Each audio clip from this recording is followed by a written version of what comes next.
کچھ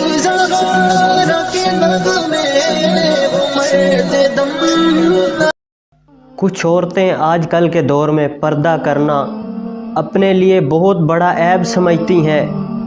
کہ ہم پردہ کریں گی تو ہماری دوست کیا کہیں گی کہ یہ پردے دار آ گئی۔ تو ہرگز ایسا نہ سوچیں، فقط یہ سوچنا چاہیے کہ کل رب العزت کی بارگاہ میں ہم نے پیش ہونا ہے، تو اس وجہ سے کہ لوگ کیا کہیں گے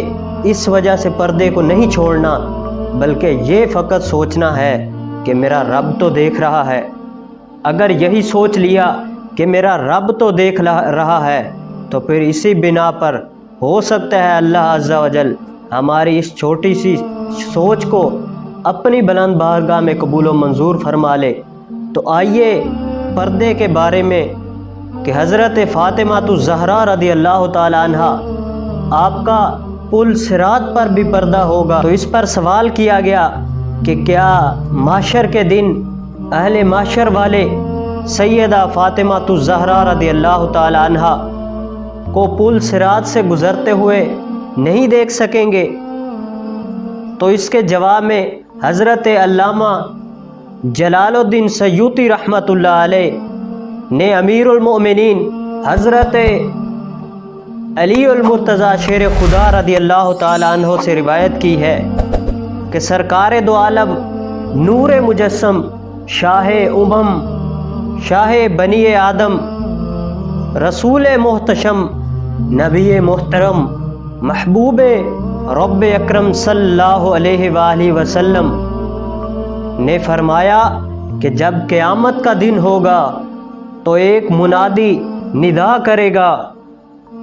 اے اہل مجمع اپنے آنکھیں بند کر لو، اپنے سروں کو جھکا لو، تاکہ حضرت فاطمہ بنت محمد مصطفیٰ رضی اللہ تعالی عنہ